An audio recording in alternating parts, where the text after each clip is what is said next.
وسنرى العالم يناشد المجتمعات والمؤسسات الدولية لمساعدة هذه الدولة نيشان التي أراها تتعرض إلى زلزال مدمر وقوي، وقد تتخطى قوة هذا الزلزال من 9 أو 10 درجات، مما سيجعل هذه الدولة للأسف تختفي بشكل كبير وصادم عن خريطة العالم.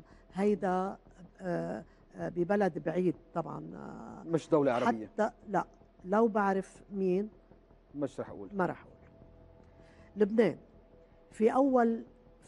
بأول ما نيشان توقعت 2009 قلنا للوزير وقتها سليمان فرنجية، كنت أقول إنه يوما ما بتشوفوا رئيس جمهورية. بال 2009 قلتي لي على طاولتي نعم على MTV رئيس جمهورية.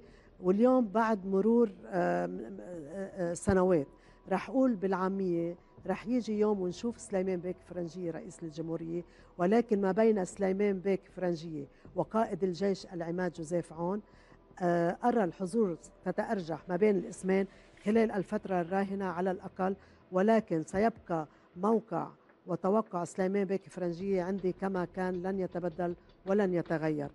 أما مدير عام الأمن العام اللواء بيصري، نعم اللواء الياس البيصري الذي طرح اسمه منذ فترة للرئاسة الجمهورية، أتوجه إليه بالتحية وأقول أن توقعاتي في ليلة رأس السنة رح تحدد اسم من هالأسماء الثلاثة، لأنه يعني أو اللواء بيصري كمان اللواء بيصري أو سليمان فرنجية أو جوزيف كمان اللواء بيصري حظوظه كمان عالية. نعم.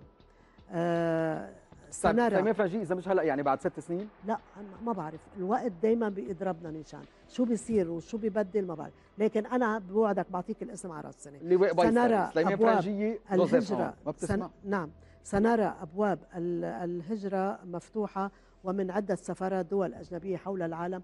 وهنا أنا بنصح نيشان الجميع، بقول لهم أنه ما تتركوا لبنان وحاولوا الاستثمار بمشاريع صغيرة في البداية، وذلك لأنني أرى أن أكثر بلاد العرب وخاصة من دول الخليج سيعودوا إلى لبنان من أجل الاستثمار وانتعاش الاقتصاد وعلى كل المستويات التجارية والسياحية. وهذا البلد الغالي لبنان سيتعافى ويعود غنيا رغم كل الأزمات والصعوبات المالية التي نعيشها اليوم، والاقتصاد اللبناني بينتعش والأرباح المالية بتزيد، وبيعم الخير على الجميع خلال المراحل القادمة بإذن الله. كما أرى أسعار العقارات إلى ارتفاع، لأن بالمرحلة المقبلة منطقة في عندك منطقة جعيتا رح نشوفها من الزهرة بتكون عروسة كسروان وبفضل الله والمختار سهيل عيي.